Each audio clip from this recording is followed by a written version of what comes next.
All right, hey everybody, welcome to Topics for Another Day. This is Tim, and then you got Dojo. Oh no, Shabazz. that's right. It's stuff we have to get out of the way in the beginning. So, today we're going to talk about the topic of God is my refuge and exactly what that means, because there are prevailing concepts of what refuge is or what God is my refuge is in the church today.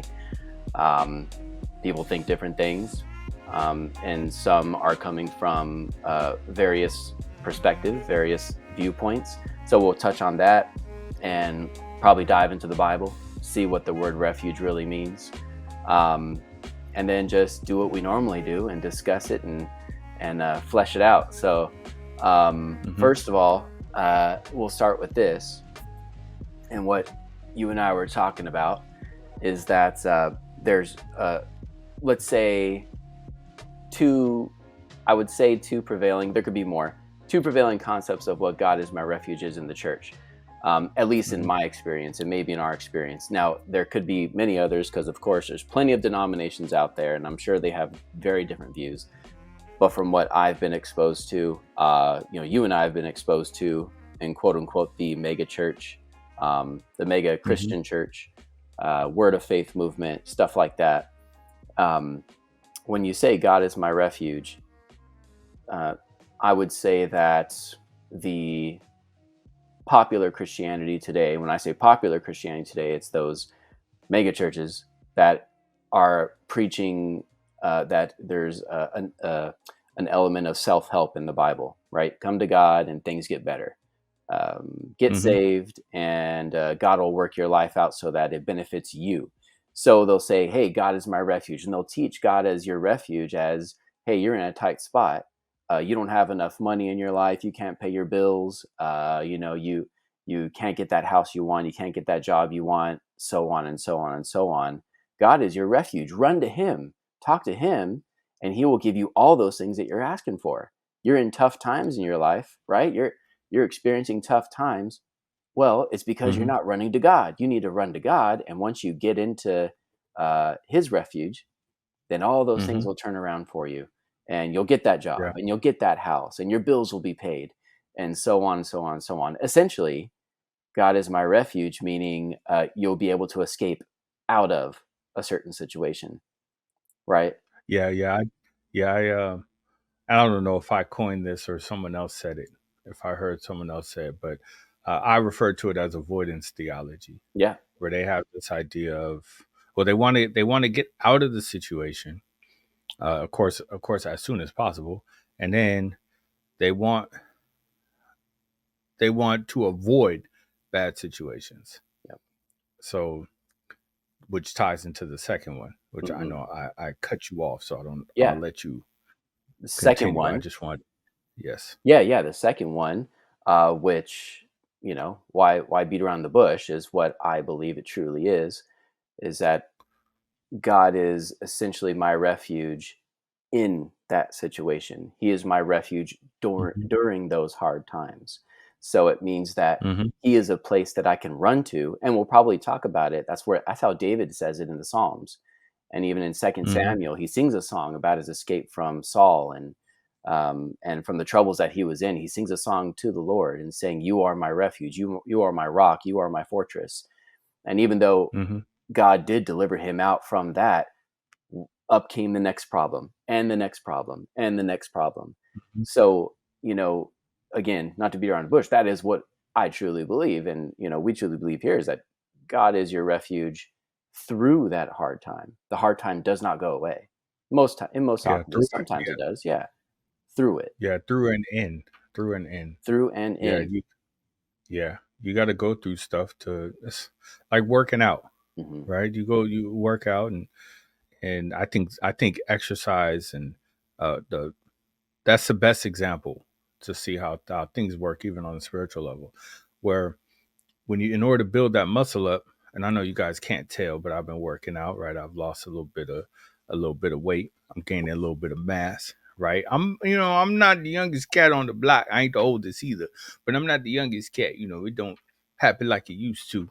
But I'm saying my experience with this situation, where your muscle has to break down in order to build up, Mm-hmm.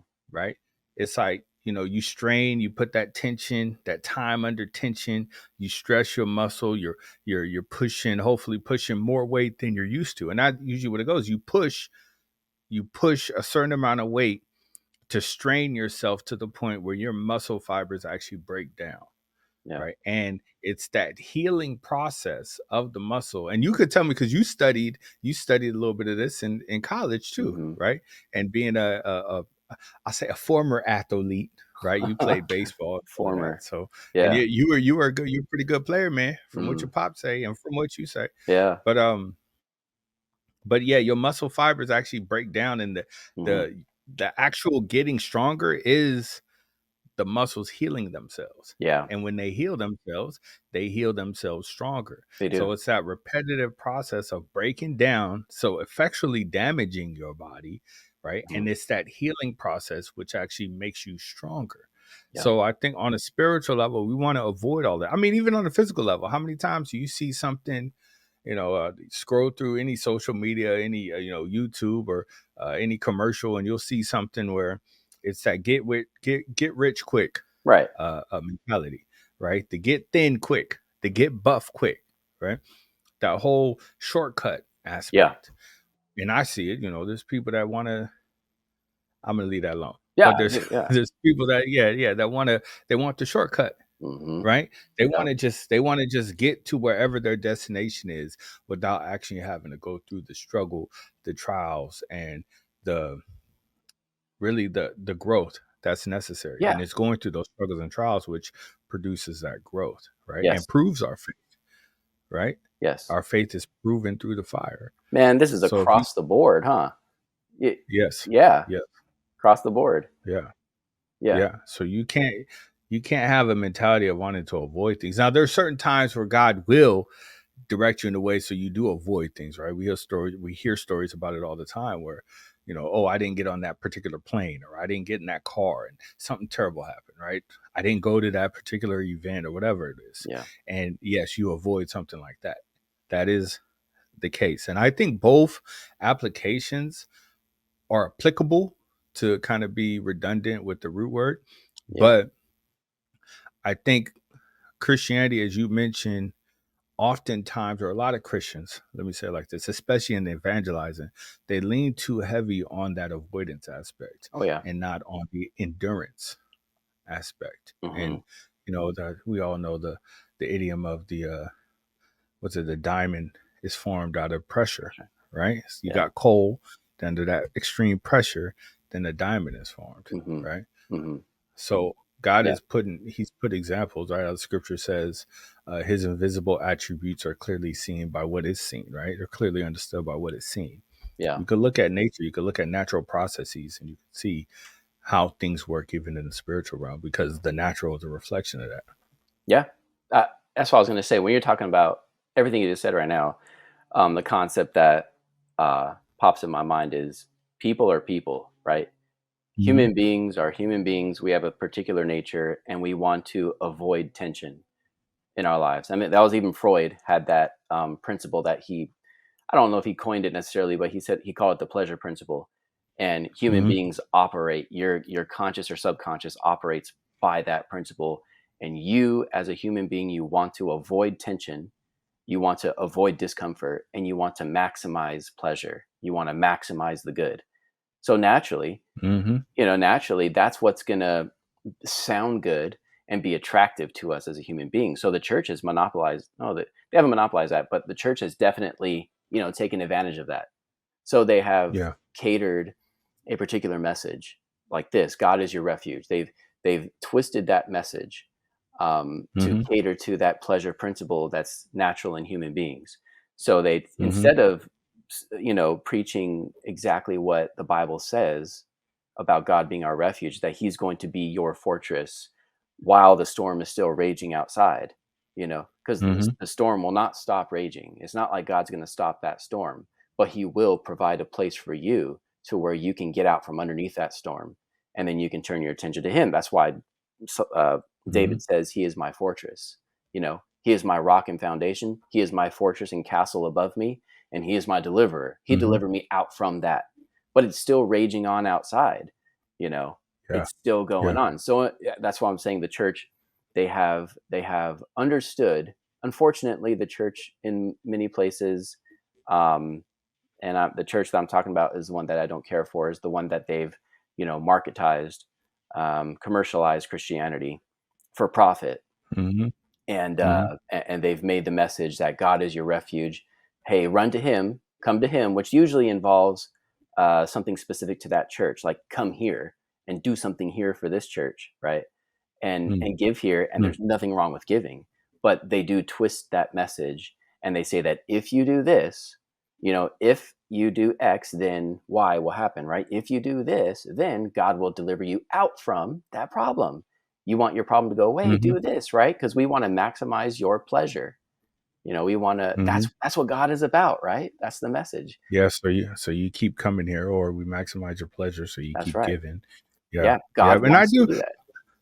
Yeah, and I do think that a lot of Christians, um, even though you have certain ones that do focus on the avoidance aspect, a Mm. lot of Christians understand. I think Christianity, I think mainly understands this concept of trusting God in the midst of a Yes. situation, and not getting focused on the the the coming out.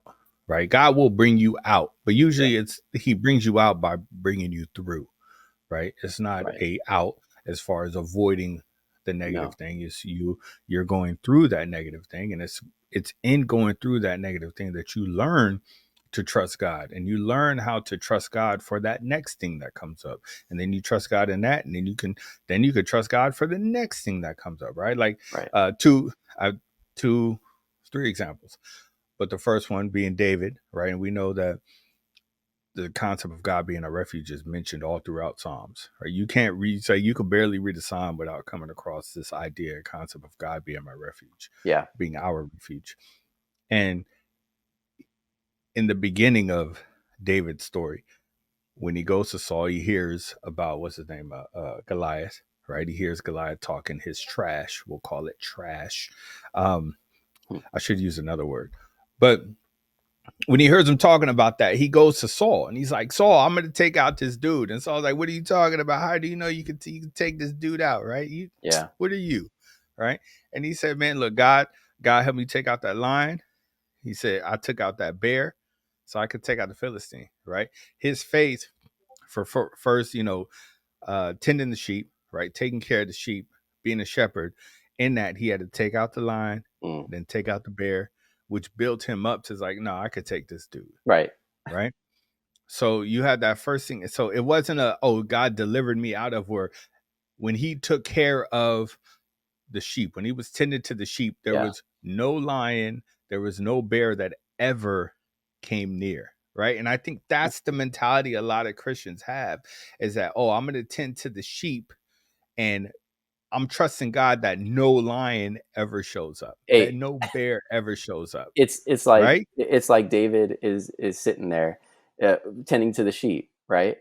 And Mm-hmm. then a lion comes up. He sees a lion coming down the pasture, and so modern Christianity now, right? Or not, of course, caricature of it, not all of it, some of it. Mm-hmm. They'll say it like this: "Here I'm David. I'm sitting here guarding the sheep. Here comes a lion. Oh my God! Here comes a lion. Lord save me! Lord save me! Mm-hmm. Lord turn that lion Mm-hmm. around. Lord turn the lion around." Right. No, that's not Yes. I David. Actually, rebuke yeah, you, lion, I in the rebuke name you, of lion. Jesus. As you're like cuddling up in the corner, I rebuke you, lion. Right? Yeah, I no. rebuke you, lion. Then, And then once a lion shows up, then they get disheartened and they lose their hmm faith, right? hmm Because they were so focused on avoiding the lion that when the lion shows up, they think their faith doesn't work. And I exactly. think that's one of the most important things that we want to hmm get over to our listeners and hmm viewers is that if you focus your faith on the wrong things, then yeah, you can end up shipwrecking your faith, right? And but it's not that faith was wrong, it's not that God was wrong or God didn't come through, it was that you were focused on the wrong thing, right? Which ties into my other two examples. So you had when Jesus was walking on the water, right? And Peter saw him, and Yeah. Peter's like, hey man, I want to walk on the water too, man. Hey, if that's you, Jesus, let me walk on the water, bro. Mm. I want to walk on the water. So, of course, you say, yeah. So he goes out there, walks on the water, right? And then, of course, he starts looking at the storm and the waves, and he starts sinking. So he said, Jesus, help me. Jesus pulled him up, right? He's like, why did you look at the storm? Like, why didn't you? He took his focus off of Jesus. Now, Mm-hmm. you notice Jesus didn't talk to the storm and tell the storm to shut up or to go away, right? The storm kept going. Mm-hmm. He But Peter's focus needed to be on Jesus, not on the storm. Mm-hmm. Right. And that was the lesson in that, is that you can't focus on the storm. You got to focus on Jesus. The storm is going to come. The storm is going to show up. You think it was accidental that the storm showed up at that time? I don't think so. Mm-hmm. But there was a lesson in that, right? You have to have your focus on Jesus, and Jesus will pick you up, and he'll even if you look at the circumstances and you start forgetting that God is your refuge in the midst of a circumstance. And this is Peter is face to face with Jesus, right? We're a step back. We're not face to face. We walk by faith and not by sight, right? And that even goes by the fact of Jesus. Like, we don't see Jesus. We're Mm-hmm. operating by faith. Blessed are those that believe and have not seen. Uh, but even in that, Jesus was still there. He still picked him up. He didn't let him sink and say, "Oh, you weren't looking at me, so now you're done for." Yeah. Right? You got to Yeah. deal with the consequences of your disfaith. Right. No, Jesus was there and pulled him up. Right. Right? He rebuked him. Right? But it was, we'll say, corrected him Mm-hmm. in that. But Jesus, Peter walked on the water back to the boat. He didn't swim to the boat, right? Mm-hmm. He wasn't carried by Jesus. He had to walk back to the boat, which means he got his focus back on Jesus and was Yeah. able to walk back. Mm-hmm. And then the second one, which still ties into the storm, because you brought up the storm. So now that you brought up the storm, I gotta Yeah. trigger some things. So when Uh-oh. Jesus was on the Triggered. boat, trigger? Yeah, I'm triggered. So when Jesus was on the boat, and Yep. I seen it got me preaching, man. So Jesus was on the boat, and Jesus, remember that storm hit the boat, and the disciples and even the other men on the boat, they were bugging out like, "Hey, man, we're about to die." Jesus was asleep. Jesus was in the bottom of the boat asleep, Mm-hmm. right? And they all thought they were gonna die. So that lets you know how bad that boat was tossing and turning. And Mm-hmm. even with that boat tossing and turning the way it was, Jesus was asleep. Mm-hmm. Right? Mm-hmm. Jesus, I come back to that. So then the disciples wake Jesus up. It's like, man, don't you care that we're gonna die? It's not that he didn't care, he was asleep, Mm-hmm. right? He wasn't even thinking about that storm. He had such a level of trust in God. He knew he had a purpose and that his purpose was not done yet, that he wasn't tripping off of a storm. He Right. was so much at peace that he was asleep. Right.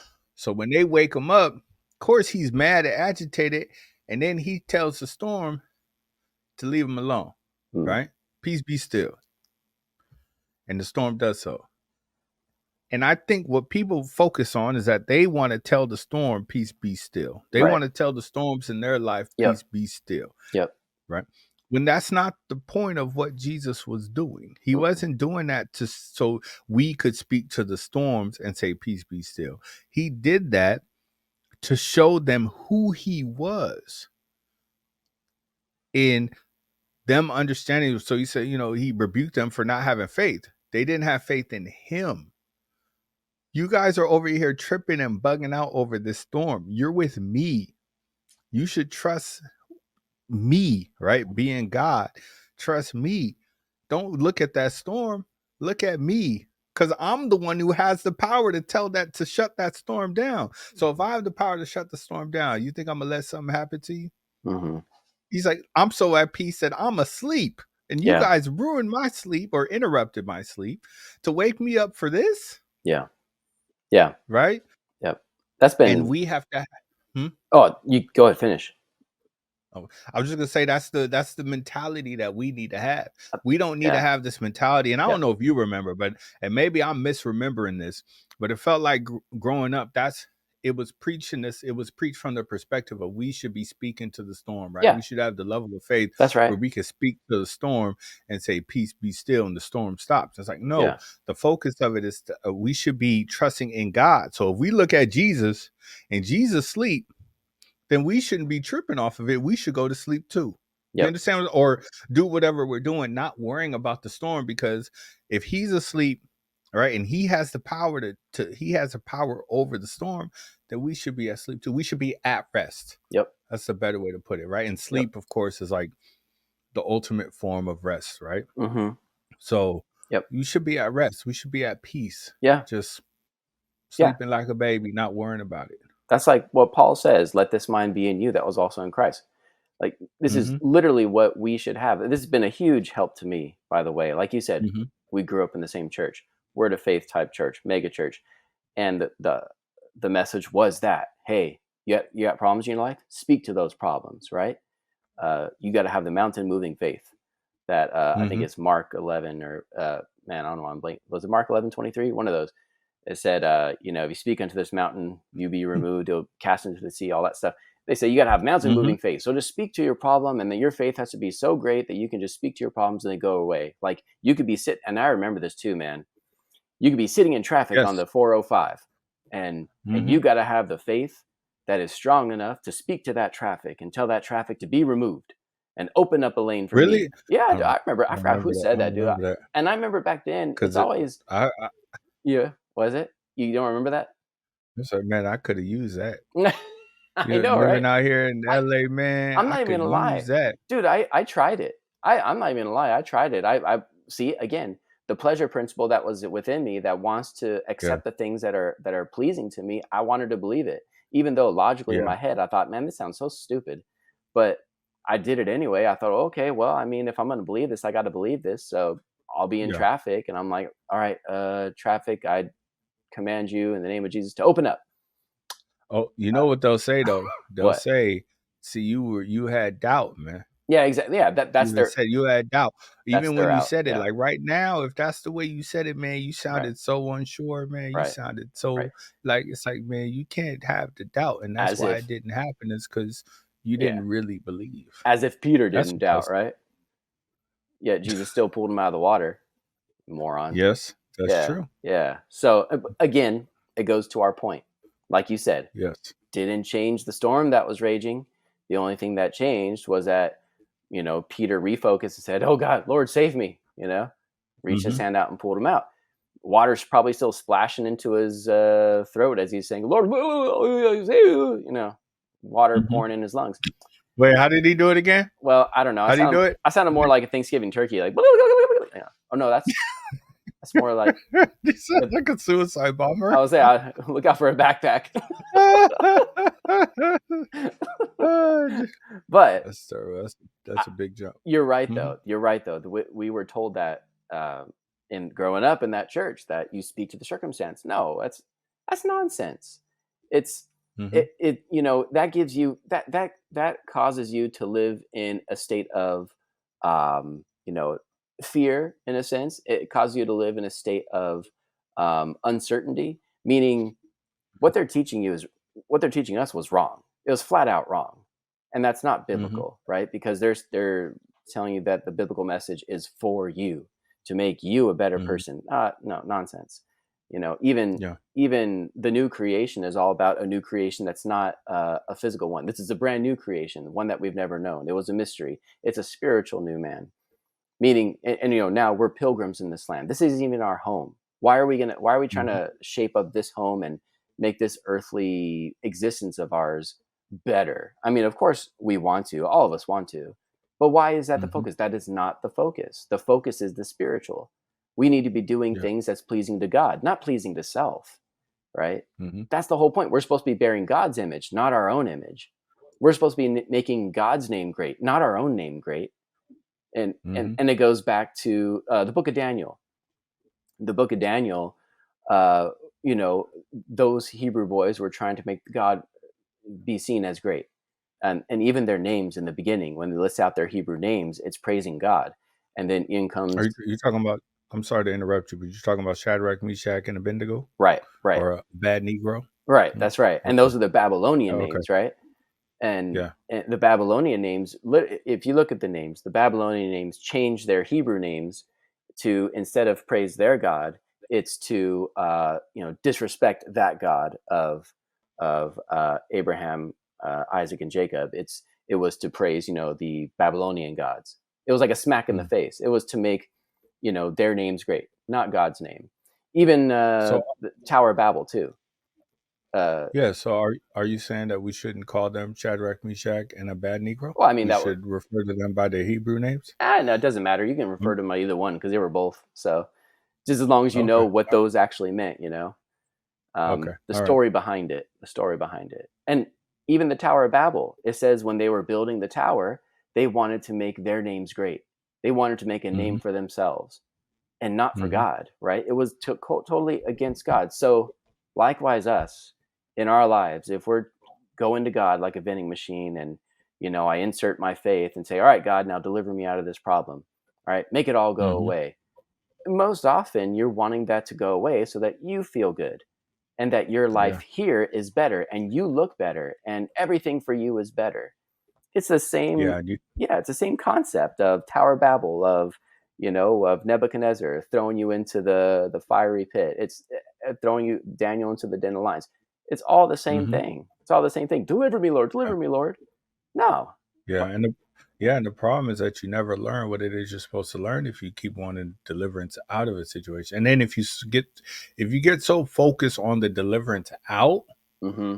then you don't realize, yeah, you don't learn the lessons of why you're in it.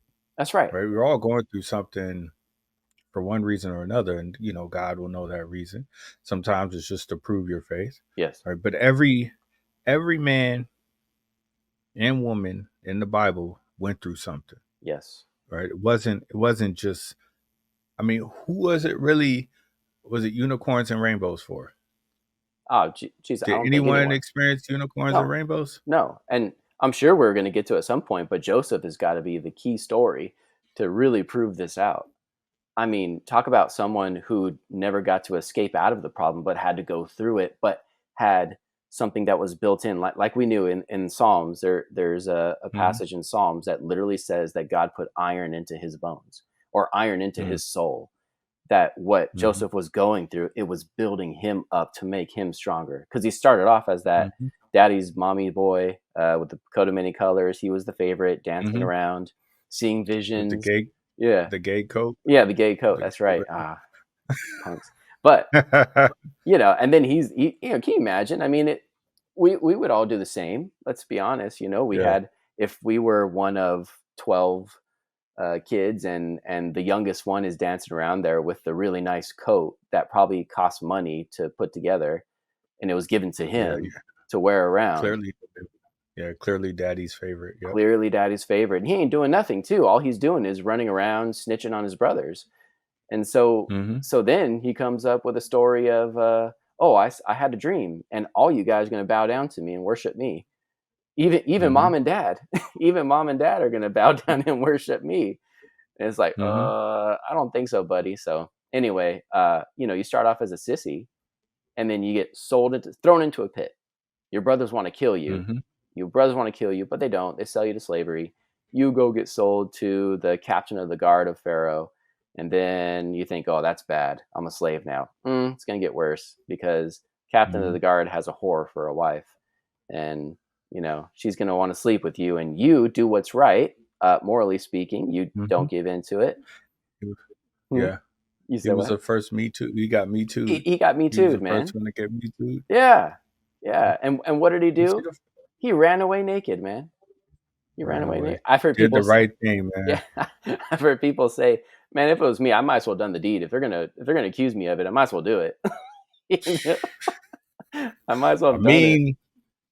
mean, but yeah, then he wouldn't have been right with God. But yeah, No, and in that particular situation, that's right. And that yeah, that's that was his perspective the whole time, right? To be right yeah, with God. And even then, yeah, like, okay, you were screwed over by your family. Now you're a slave in a foreign land.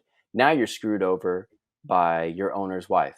not literally, but Hmm. figuratively screwed over, No, I mean you that was know? just well, not literally screwed over, but yeah, Yeah. that was his owner's wife. I thought you meant literally like figuratively owner's wife, but no, Yeah, literally, like it yeah, didn't. it's a slave. Yeah. But then it's like, okay, it's bad enough to be a slave. Then you get thrown in prison as a slave. And now Hmm. you're in prison. And, but it said that God was with him in prison. Hmm. So it's like, well, wait, that's not lining up with the message that, we grew up with and the church is told, Hmm. that no, no, no, God is not in those things. Those are you know those are not causing you to prosper. Those are you're probably there because some secret sin or some doubt that you had Yeah, in your life. You know, you yeah, know, did something wrong. right. Effectually, did something wrong. So Yeah, Joseph they was look at bad yeah, situations. Yeah, yeah. Sorry. Joseph was Go ahead. probably Go in ahead. Sorry. prison, right? Joseph was probably in prison because Hmm. he did something wrong. We don't know what it was. He was probably doubting God a little bit. So he had to, Hmm. he ended up there. All he had to do was faith and you know build his faith up in God, and he would have been rescued out of prison. Man, no.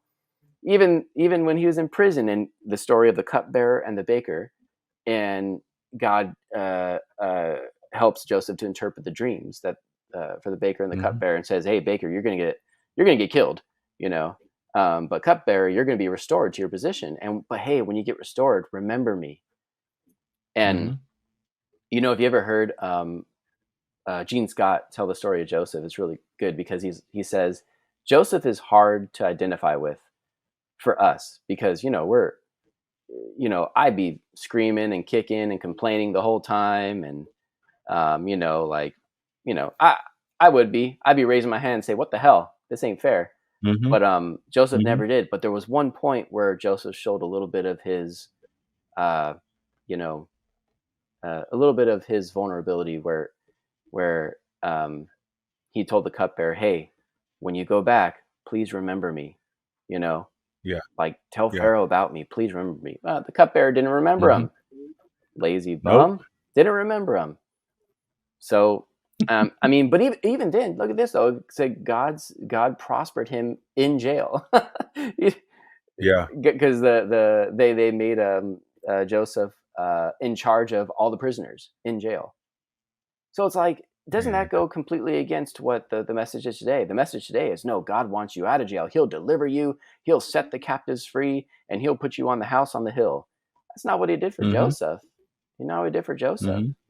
And then even then, of course, we know all that was for a reason.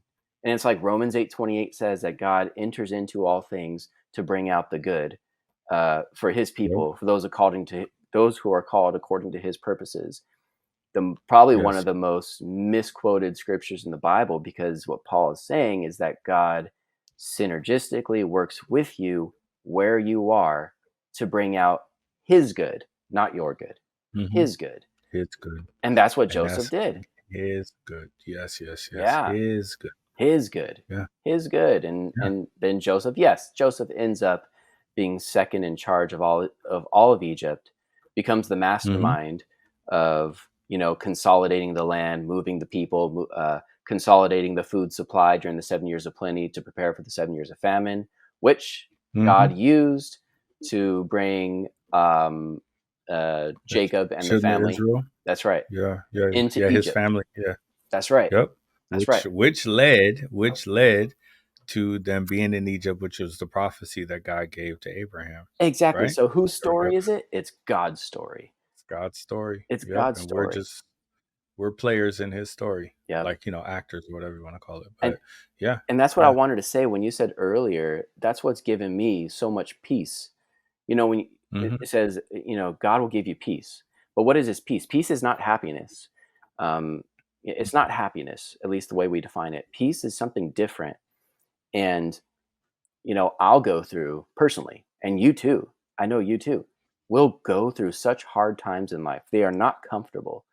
They are just not comfortable. But there is a peace about it when you know that you're God's, when He has chosen you. Because, even if it's a dangerous situation, you're, in a sense, you're not really scared to die anymore. You're not concerned if something's going to happen to you, because if I believe that God has called me and Hmm. given me a message, given me something to tell other people, He still has a plan for my life, then He will do what is necessary to sustain my life to make sure that that is fulfilled.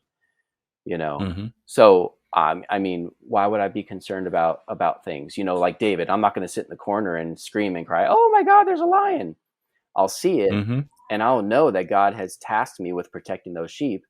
I'll go out there and handle business knowing that, God, you've given it into my hands, but you got to go Yep. do it. But you got to go do it. Yeah. Yeah. Yeah, we don't make that prayer anymore.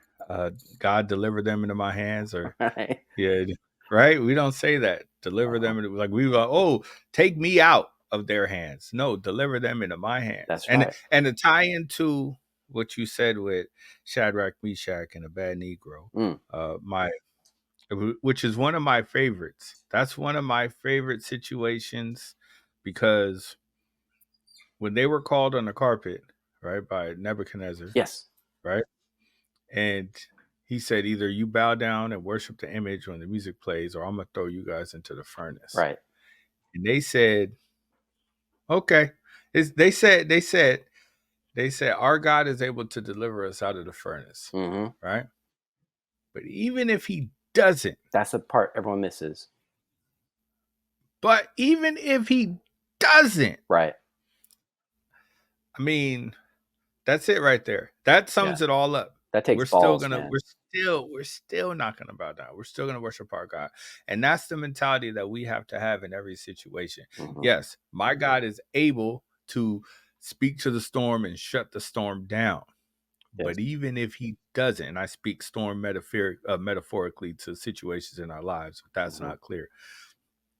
But even if he doesn't, I'm still gonna trust God. That's right. And I think, and that's a mentality that I think is probably our Western. Yes, it is. Now, when I say Western mindset, I mean that in the sense of our lives are a lot more comfortable today, Yep. right? Here in the United States, oh man, we have it good compared to Yeah. We're not. other parts Yeah. of the world today, and even especially other people in the past, Yeah. right? Yeah. So you were gonna say something. I Yeah. No, cut you off. you're exactly right. We're not faced with life and death scenarios as Hmm. those Christians are in the Eastern cultures, right?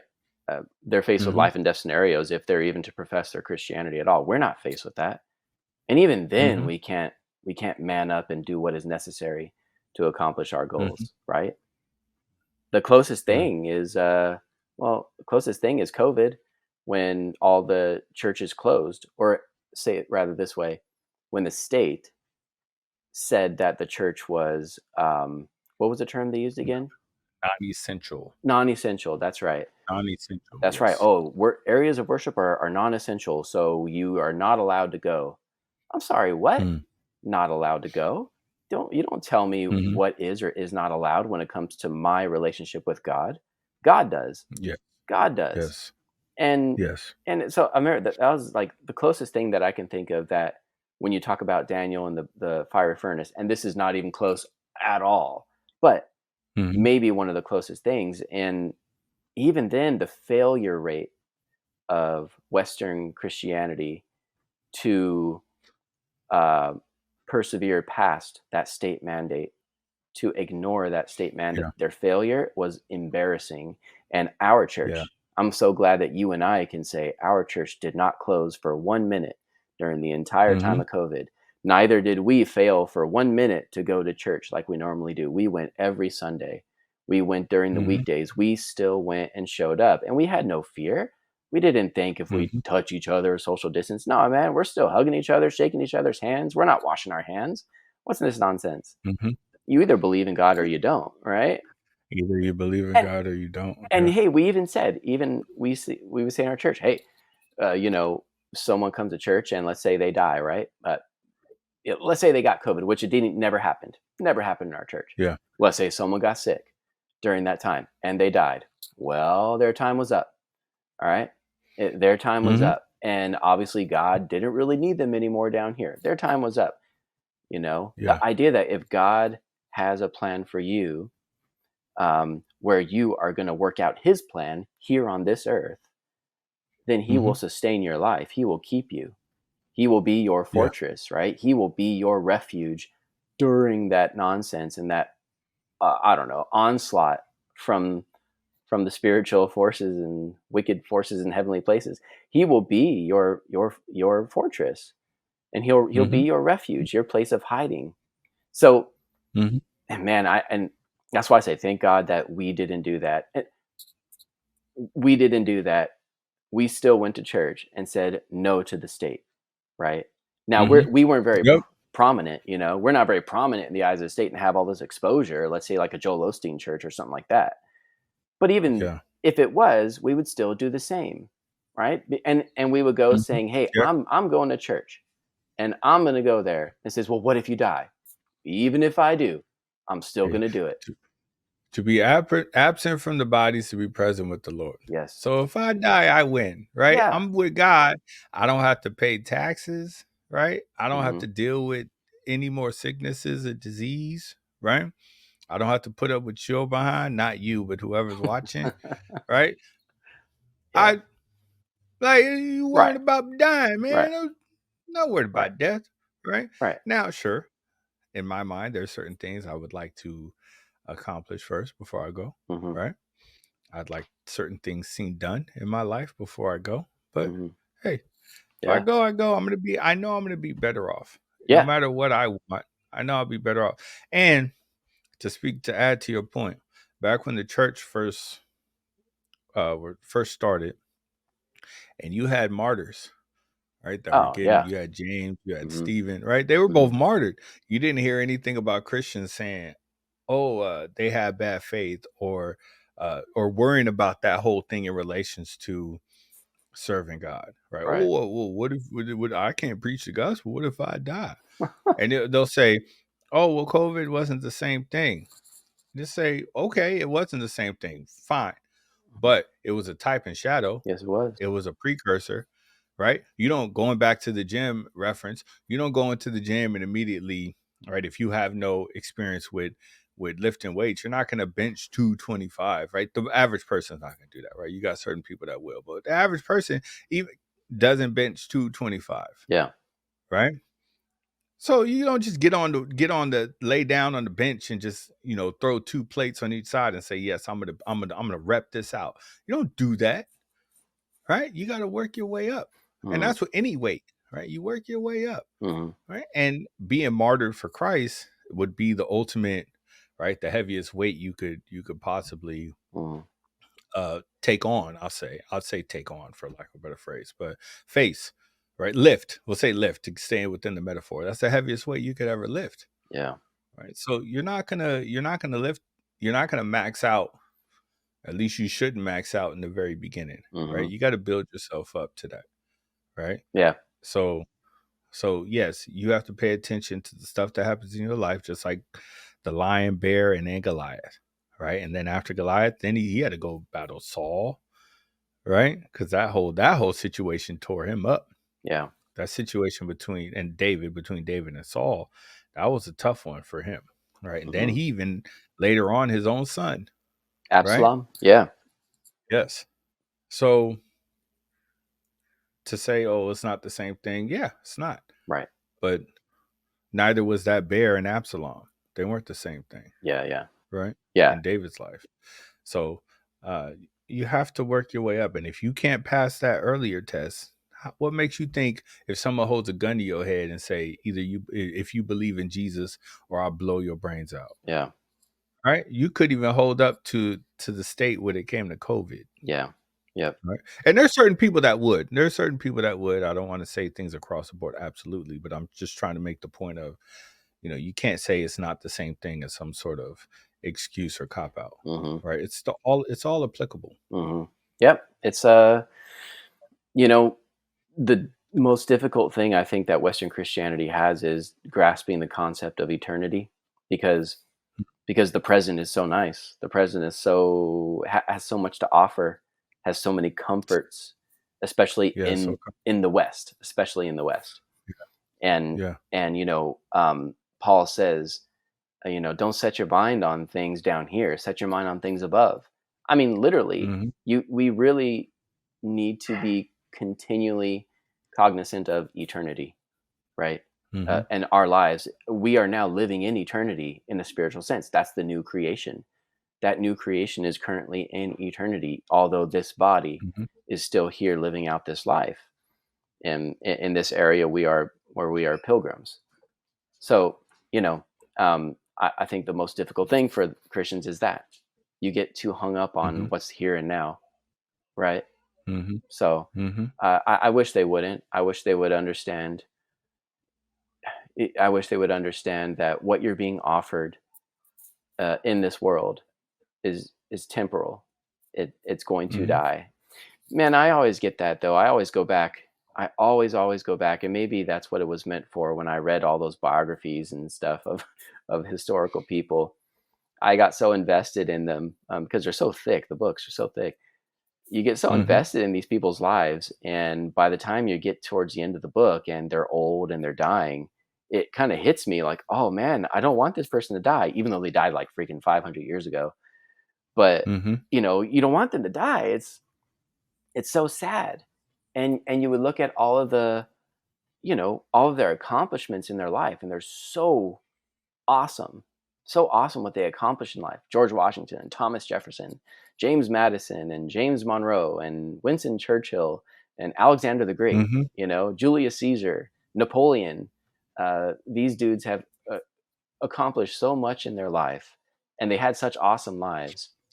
Well, But I don't know. Alexander the Great and Napoleon, man, them two dudes was possessed. they So I don't were. know if But I'm saying, from a you were rooting for Alexander the Great to stay. no, Man, don't die. no, no. Let that demon Hey, stay in you for a little longer. their I, accomplishments their yeah, accomplishments can be impressive whether they were on the right or wrong side of history, but even then they're still felt today. They're even still then we felt today. know, yeah, exactly, right, and we know that they were just fulfilling a purpose that God had planned.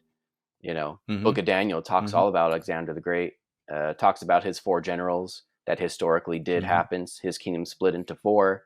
um, And that was prophesied. That was told yes, before it happened. yes, Yes. exactly, and then it prophesied Rome coming up.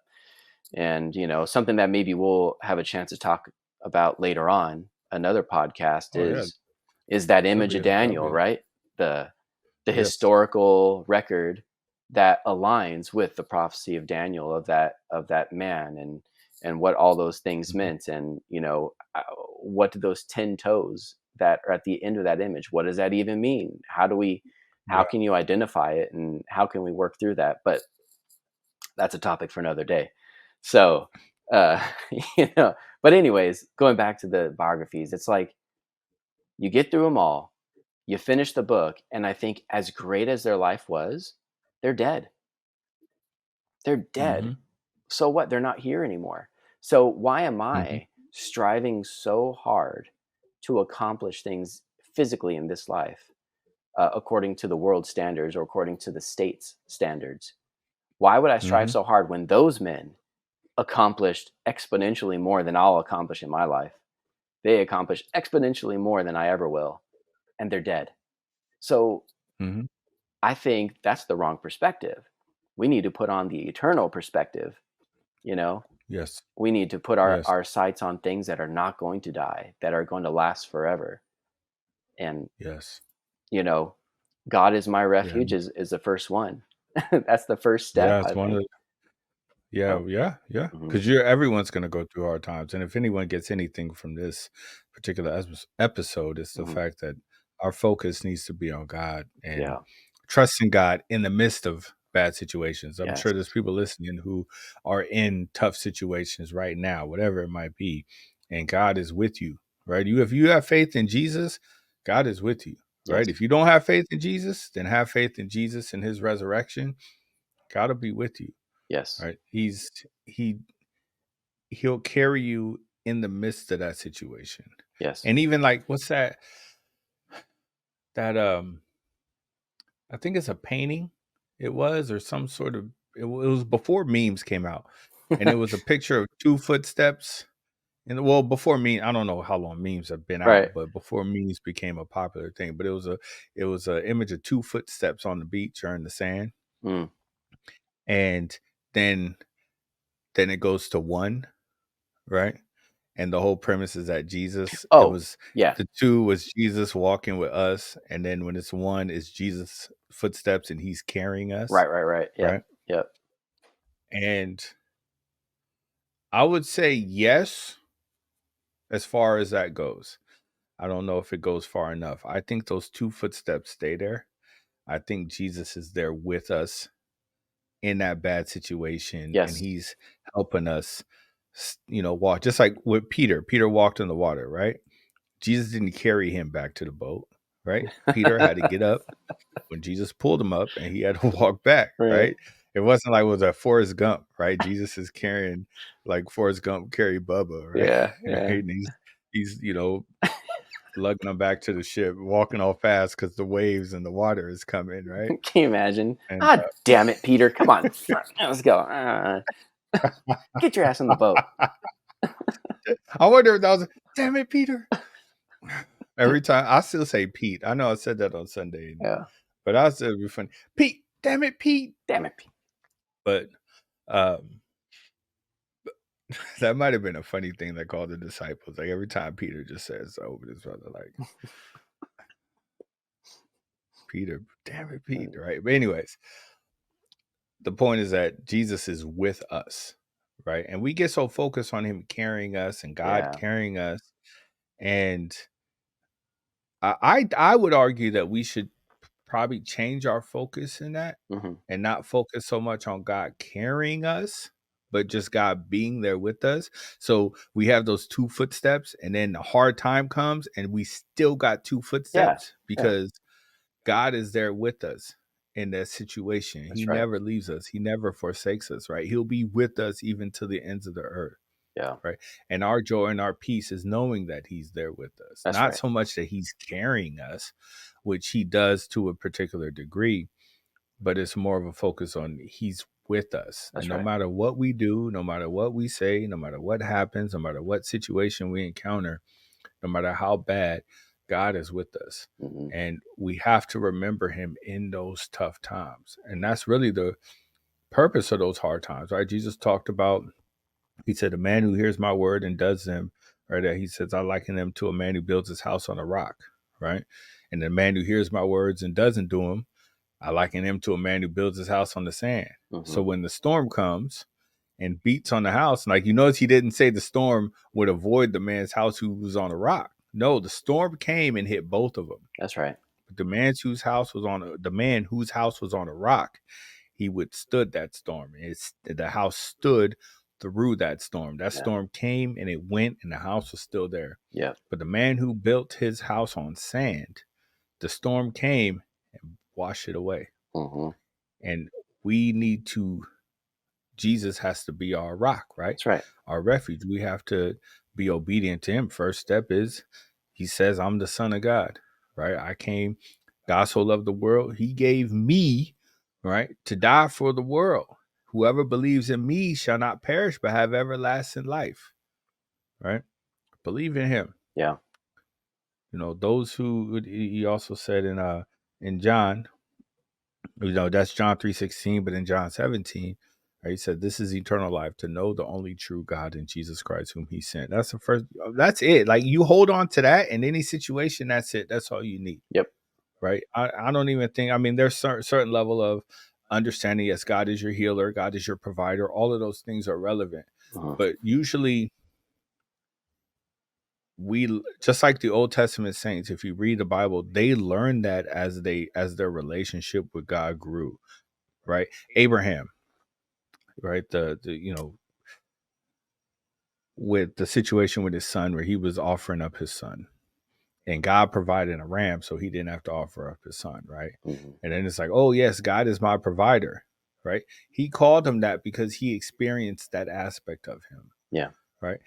I don't know about you, but I don't see a record, and maybe I missed it, right? And if I did, I did. If there's a record of him referring to God as that before that situation, That's where it was called. Yep. yeah, Yep. and that situation, he experienced that aspect of God. Hmm. And we'll go through God. The first aspect of God that we experience is his love and his grace and mercy in Jesus Christ.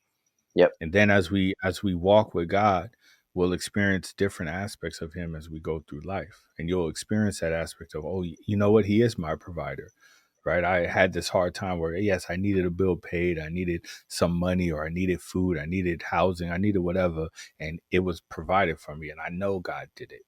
And you're gonna have time where God is my healer, right? I had a time where I was sick and I was, struggling, and God met me there and He healed me.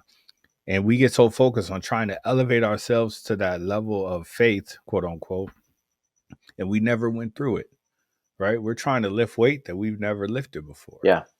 right? Mm-hmm. And I think that's one of the disservices of the word of faith thing, but just the misappropriation of faith in general, is that we're running around trying to lift weight we never lifted before.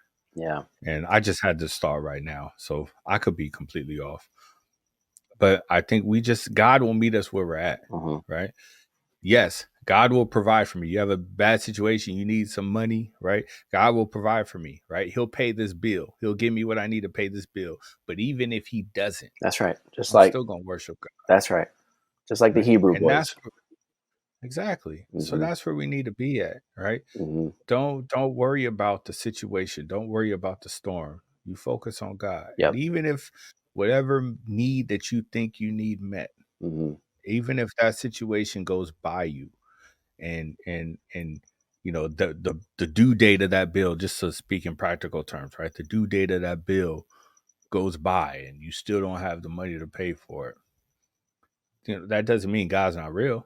Right. That doesn't mean God's still not on the throne. That doesn't mean Jesus didn't, live, die, buried, and was resurrected, right? That doesn't mean that at all. Yeah. It just means that bill went by. Like, that's it, right? Yeah. It's like it's sickness. Some, like, people won't believe God for healing and they don't get healed, and then it's like, oh well, maybe God doesn't. It's like, no, stupid. Like, matter of fact, there's a I will go so far to say is that maybe that situation happened the way it did to prove the fact that your focus wasn't on God. You never know. Yeah. Because once that situation went by, and I forgive me if I'm rambling, Tim, I'm gonna be No. quiet Right. in like a Keep few going, man. seconds. But maybe that situation happened that way to where it was like to prove that your focus wasn't on God. Your focus was on that thing, Mm-hmm. whatever it was you wanted. It wasn't on God. Mm-hmm. It was on whatever you wanted. Mm-hmm. So when you didn't get it, of course, you let go of God. Yep. Oh, God ain't real. God ain't my provider. God ain't my healer, right? Because Mm-hmm. you didn't get what you wanted. Yeah. Right? Going back to what you talked about with Joseph, right? Where Joseph prayed, Lord, get me out of prison. Mm. He was in prison for years, right? Yes. Years. So, right, Years. Lord, don't let me be sold into slavery. Right. Lord, they're gonna send me to prison for something I didn't do. Please show them that I didn't do it. Right. Right? Get me out of this situation. And He didn't. Does Yeah. that mean God wasn't there? No, God was definitely there. But God is doing something, and we have to realize and recognize God is the one, as you said earlier, telling His story. Yeah. Right? And it may not play out the way we think. How many times you watch a movie and it doesn't happen the way you want it to happen? Uh. Right? What was that line that Luke Skywalker said in that terrible, terrible Star Wars? All the Star Wars movies recently have been terrible to me. But he said, or the trilogy specifically, but he said, "Oh, this is not going to go the way you think." Mm. I think that's what he said, right? And that's how a lot of things actually happen in life. It's not going to go the way you think, Yeah. but you have to trust God in that. Yep. Right? No, He's your refuge. I can trust God. I can have rest. I can have peace in God. That storm comes, I Mm. can sleep. That storm comes, I can walk on the water. That storm comes, my house is built on the rock, on Jesus Christ, and it's not going to crumble. Mm-hmm. Mm-hmm. You got to have that. That's where the faith and the focus needs to be. Yeah. Not on trying to change it, Yeah. but just know that God's in you, with you in it. That's right. That's like if I had one more thing to say on that was when you said Abraham or Abram on the hill offering up Isaac, um, and then God provided the ram, and God called that Jehovah Jireh, which Mm-hmm. everyone abuses in the church. They abuse it just like they abuse God is my refuge, right? Jehovah Jehovah Jireh. Jireh, Yeah, see, look at He's that. my provider. Mm-hmm. What's the rest of the His song? grace is sufficient for me. Da da da It's da. great. Yes. Yeah. Terrible. I know I'm interrupting you. Forgive me, but that song it started meshing with the Captain Planet song. You know, Captain Captain Planet, he's my hero. Planet, I started thinking, he's my yeah, Jesus hero. Christ, he's my yeah. I His grace gotta is take sufficient pollution for. down to zero. I was like, oh Lord. I was like, I knew that wasn't the words. I was like, that's Captain Planet. Why am uh, I mixing the two? but But anyway, I'm sorry. Go ahead. that what I was going to say was the church has twisted that, like they twisted God being our refuge. They've twisted that Mm-hmm. too, saying, "Oh, Jehovah Jireh, God is my provider. He'll give me what I want." No, the Hebrew is Jehovah Yireh, meaning God will see to it. So what is it? God will see to it. I don't know. Okay, my bill's due. Mm-hmm. God will see to it. Oh shoot, the bill was just due and I didn't pay it. That's fine. God will see to it. And it's like, oh Mm-hmm. shoot, they turned my lights off because I didn't pay the bill now. It's been 2 more weeks. That's fine. You'll live Mm-hmm. in the dark and God will see to it. Like it doesn't matter what it is. Like you said, stop thinking that what you believe is right and wrong is right and wrong. We need to have Mm-hmm. our thoughts be God's thoughts. And you lose your house because you can't pay for it anymore. That's fine. God will see to it. God will see to what? I don't know. You just go and walk, Mm-hmm. right? Like God told Abraham to go Yep. walk. Go walk, and I will Yeah. show you the place when you get there. All right. Yeah. Then I will do that. Then I'll go walk, and I believe that God is going to see to it, whatever that it might be. He will see to it. That's full Mm-hmm. faith and confidence in Him for whatever it is. I don't know what it is, Yeah. but it's full faith and confidence in Him that He will see to it. Yeah, and Mm-hmm. Absolutely. yeah, that mindset is making God my refuge. The bad things are not going away; they're still here, and I know they're going to only intensify. But with each level of intensity, and each hurdle that I clear, that God helps me to clear, just like Joseph, it's more iron being put into my soul so that I can go out there and do something greater for God to make his name great. So, Mm-hmm. yeah. Mm-hmm. Yeah. And another thing too is to add on to what you're saying, and I think you mentioned it, but I'm going to word it this way: when you come to God, when you come to Christ, your life is not going to get all better. Mm-mm. There's a high probability that your life is going to get worse. And that's biblical. Like we said before, all the men go through the Hall of Fame of Faith, Hmm. right? The very first one, Abel, Dude, he served God. What was his he reward? got killed. Death. Murder. He got killed by his own brother, Yep. Yep. right? Yep. Only one of them, right? It was Enoch who got taken up, but Yeah. all the rest of them, they had to go through stuff. And True. shoot, Enoch he went through a lot of stuff too. But, And um, but Enoch would be the exception, not the rule. A yeah. lot of people focus on that deliverance aspect. Anyways, I'm digressing. Don't focus on like your life will be better in as a whole because of where your focus is, being on God through Christ. Your life will be better, right? And Hmm. it'll be better in quality rather than quantity, if you will, right? But don't expect the situations in your life to all of a sudden shift and become fantastic, Hmm. because there's a high probability that they won't, Yep. right? Because now you're a threat, That's right. right? Before, the devil didn't care about you, but once you come to God, now you're on the devil's radar, Yep. and your faith is going to have to be proven, right? Not to God, God knows, but the devil's going to be watching. He's going to try to prove your faith. He's the Hmm. accuser of the brother, and he's Hmm. going to say, "See, look, see, look, our God, I told you, look at him, look." Just like with Job, right? Oh, the only reason why he worships you and he is because you put that hedge of protection around him.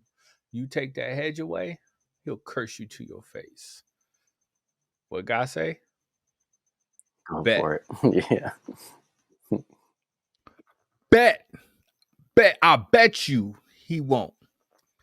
And what was that? What was that? Do you remember? Uh, what was that? It was an old insurance commercial, auto insurance commercial. What? Oh, what was the name of that company? Geico. Where dude would say, No, it wasn't Geico. It was an older one. I don't think they're around Oh, anymore. really? And it would be the same dude in every commercial, and he would say something like, "Are you insured?" Whatever the situation. They say by survival. That was the name of it. So we had this one where he was doing a poker game, right? Yeah. And he's beating this dude terribly, right? So this guy, he throws he has no more chips left, so he throws his keys on the table, and he's like, "That's a Porsche," and he's like, and the other guy, he's like, "Is it insured?" He's like, "Yeah." By survival? They have to. That's how they exactly Yeah. by survival. No, No, I can't take that chance. I can't take that bet. Yeah, yeah. Or what's the other one? The one that this one pissed me off the most, man, because I was like, "Oh, this is terrible." First off, with the Porsche, you take the bet, and once you get the Porsche, you insure it under survival yourself. Yeah. So that was stupid. Number two, though, he's in the desert, right? He's on the side of the road, desert, hot, blazing, nowhere to go, just walking. This Porsche Ferrari. No, it's a Ferrari that rolls the up, lady? man. Was it the girl? Oh, with a sexy girl Yeah. inside, Yeah. man. You want to ride? He's like, "Are you insured?" "Yes." "By survival?" "No, I can't take that ride." What does her being insured by survival got to do with you riding in the car, bro? Like, that's silly. That's silly. Anyways, I brought that up to say that that's the devil is like that. He's like, "Hey, man," say like, "Hey, man, this person right here, man, I bet you they're gonna give it. They're not gonna do the right thing." And God is like, "Man, nah, don't do it." Yeah. He's all, "They'll do it. They'll be fine." Bet, right? But the devil, he's stupid. He doesn't learn, right? He's smart, but he's stupid, and he takes the bet. I don't know why anybody would bet against God in the first place, Yeah. right? But he's like, "All right, God, take the bet." And we know what happened with Job, and that happens with all of us. Yeah. Right? Yeah. You're gonna have a bad situation. Stuff's gonna happen, and it's all to prove to you or prove where your faith is. Yeah. Yeah. So we just have to make sure our faith is in the right place, man. Yeah. Yeah. We are very limited in our understanding. Only God knows. He just sometimes need to get into our heads. He'll get it into our heads one way or another. One way or another, either this life or the next. Yeah, exactly, right? Yeah, there you go. I'd rather get it in my head this life, so yeah. So yeah, man. God is my refuge. So yeah. He is my refuge too. Yes. Yes. And I hope he's yours. Yes. Your refuge. So everybody who's listening, remember God is your refuge. Yeah. So is there anything else you want to add? Nah, man, that was good. That was good stuff. I think that's good. Fantastic, Do you want me to wrap it up? I know I opened it. Oh yeah. You wrapped it up. You opened it. You wrap it up. Yeah, man. All right. Well, I hope you guys enjoyed this one. God is my refuge. Remember, God is your refuge in the situation. Doesn't mean he's going to deliver you out of that situation. Embrace it. What is that? Embrace the suck or embrace the pain or something like that. I don't know what that wording is. Like, embrace the pain because it's going to produce something good in you. And that's what God wants. God wants to put some iron into your soul, man. Embrace it. Don't try to run away from it. Don't try to avoid what God has for your life. All right. Don't be like the alternate universe David who shies away from the lions. No, go attack that lion, man. Go beat that lion up and go beat that bear up, knowing that God's delivered it into your hands. Maybe just pray about it first to make sure. The alternate universe. The alternate universe David. No, beat him up first and then ask for forgiveness. Yeah, ask for forgiveness later. That's right. That's right. Yeah. Or say, kill them all, let God sort them out. That's right. That's right. But ultimately, God is your refuge through it all. You're not alone. God is your refuge through it all. You can turn to him and run to him and just ask for him in all of it. He will be there. Just not always in the way that you think. So get that out of your mind. Just know that whatever it is, he will see to it. And whatever that it is, you probably don't know it. You probably don't understand it. But in the end, you will. You'll look back 5 years later and realize, that's why. Okay. So just let God be your refuge during those problems. And I'll close with this. One of my favorite Winston Churchill quotes. I told you before, right? When you're going through hell, keep going. It's a short quote. When you're going through hell, keep on going. So Yes. hope you guys had a good one. We enjoyed it. I know I enjoyed it. Yeah. Always. Yes, So always enjoy it. look forward to you guys on the next one. And peace out. Peace. Peace.